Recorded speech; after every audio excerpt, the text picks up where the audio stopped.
अस्सलाम वालेकुम friends, welcome to history house. दोस्तों, हिंदुस्तान में बंटवारे से कबल 565 राजे महाराजे नवाब अपनी रियासतों में बगैर हुकूमत की मुदाखलत की हुकूमत कर रहे थे। हिंदुस्तान की चौथाई आबादी पर इनका हुक्म चलता था। राजा या नवाब, छोटा हो या बड़ा, लफ्ज़ सुनते ही हर एक के जहन में हाथी, हीरे, खूबसूरत औरतें, रिस्क, बर्क लिबास और बहुत सी अलिफ लैला की कहानियाँ गूंज जाती थीं। मगर आप सबसे पहले गुजारिश है कि अगर आपने इस चैनल को सब्सक्राइब नहीं किया तो इस चैनल को सब्सक्राइब करें और साथ में दिए हुए बेल आइकन पर क्लिक करें, जिससे कि आपको मज़ीद नई वीडियो के नोटिफिकेशन मिलते रहा करें। दोस्तों, बारूदा के राजा, इनके बारे में कहा जाता है कि वो सोने, चांदी और कीमती पत्थरों की बाकायदा जैसे पूजा करते थे। इनकी पगड़ी सोने की तारों से बुनी जाती थी। ये हक सिर्फ एक ख़ानदान को हासिल था, जिनके नाखून लंबे करवाकर इनको कंघी के दानों की तरह काट दिया जाता था। इन्हीं नाखूनों से वो ये फनकाराना काम अंजाम देते थे। इनके ख़जाने की सबसे कीमती चीज़ें पर्दे और मेज़ पोशों के हज़ारों डिज़ाइन थे, जिनकी बनाई सच्चे मोतियों से और अंदर का डिज़ाइन याकूत और नीलम से बना हुआ होता था। वो जिस हाथी पर सवार होकर घूमने निकलते थे, उसने 20 हाथियों को अपने नुकीले दांतों से मौत के घाट उतारा था। इसके हर कान में 10 सोने के हार डले होते थे। हर हार की कीमत 2500 पाउंड से कम न थी। हर साल दशहरे के मौके पर 1000 हाथी हीरे जवाहरात जिस्म पर सजाए शहर की शहराओं से गुजारे जाते। इस दौरान इन हाथियों की लड़ाई का एहतमाम होता था। इन्हें अफीम पिलाकर और कांटे चबोकर दीवाना बना दिया जाता। जब तक वो गुस्से में आकर लड़ते तो ज़मीन हिल जाती। जब तक कोई एक हाथी मर न जाए तब तक इनको कांटे चबोकर दीवाना बनाया जाता था। कपूरथा के महाराजा की पगड़ी में जो पखराज लगा हुआ था वो दुनिया का सबसे बड़ा था। इसके गिर्द 3000 मोती जड़े थे। मैसूर के महाराजा हीरों को पीसकर इनका सफूफ अपनी जिस्मानी ताकत बढ़ाने के लिए इस्तेमाल करते थे।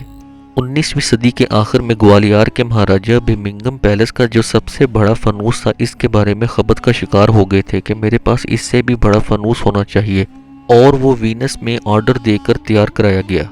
किसी ने पूछा, क्या आपके महल की छत इसका बोझ उठा पाएगी? महाराजा ने अपना सबसे बड़ा हाथी बुलवाया और इसे किसी तरह छत से लटका दिया, ये बताने के लिए मेरी छत इस कदर मजबूत है। महाराजा ग्वालियर ने लोहे की एक बहुत बड़ी मेज़ बनवाई। इस पर 250 फुट तक चांदी की पटरियां बनवाईं। ये मेज़ खाने के कमरे में रखी गई और दीवार में सुराख करके इसकी पटरियां किचन तक पहुंचाई गईं।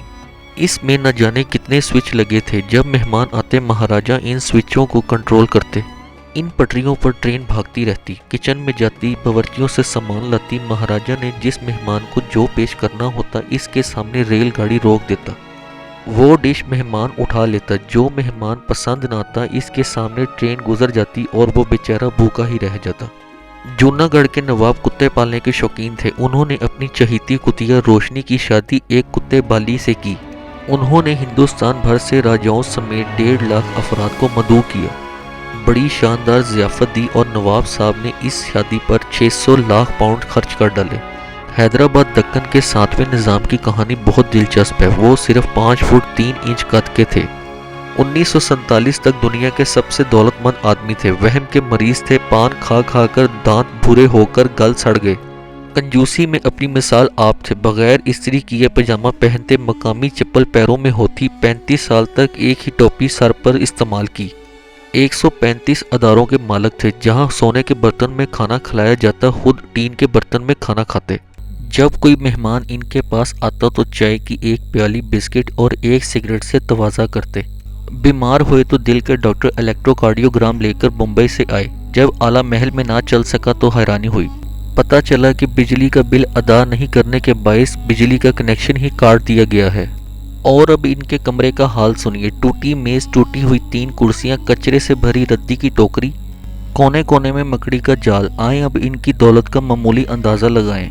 निज़ाम जो हीरा पेपर वेट की तरह इस्तेमाल करते, वो 280 कैरेट का था और उस हीरे का नाम जैकब था। इनके बाग में 1 दर्जन ट्रक खड़े थे जो सोने की ईंटों से लदे थे। सामान की ज़्यादती से ज़मीन में धंसते जा रहे थे। याकूत, हीरा, नीलम वगैरह का कोई हिसाब न था। 20 लाख पाउंड करेंसी नकद शक्ल में थी। कितनी रकम तहखानों में रखी थी जिन्हें चूहे कुतर कुतर कर खा रहे थे।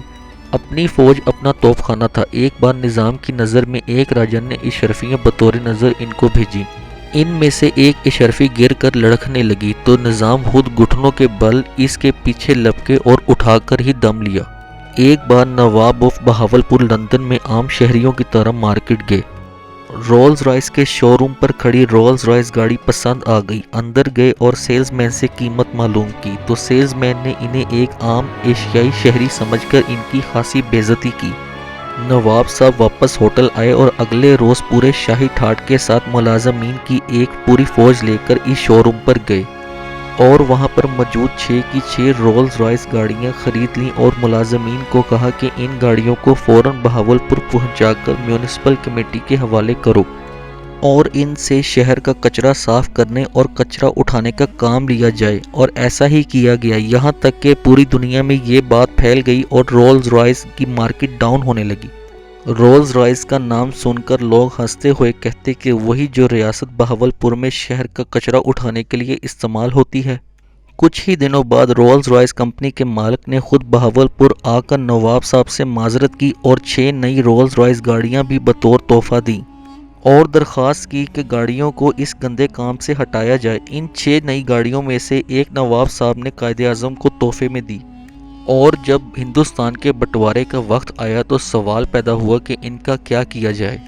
طے پایا ان راجاؤں نوابوں کی پچھلی 5 نسلوں کی عیاشیوں کا ریکارڈ جو حکومت کے پاس موجود تھا اس کو جلا کر راکھ کر دیا گیا۔ یہ ریکارڈ تقریباً 4 ٹن وزنی تھا۔ نہرو نے بہت کوشش کی کہ ایسا نہ ہو لیکن دیر ہو چکی تھی۔ ان میں بعض کے قصے اتنے تھے کہ شعلے آسمان کی بلندیوں کو چھو کر رازدارانہ انداز میں بہت کچھ سناتے محسوس ہوئے۔ پسند آنے کی صورت میں اس ویڈیو کو لائک کریں، دوستوں کے ساتھ شیئر کریں۔ ملتے ہیں ایک اور نئی ویڈیو کے ساتھ، تب تک کے لیے اللہ حافظ۔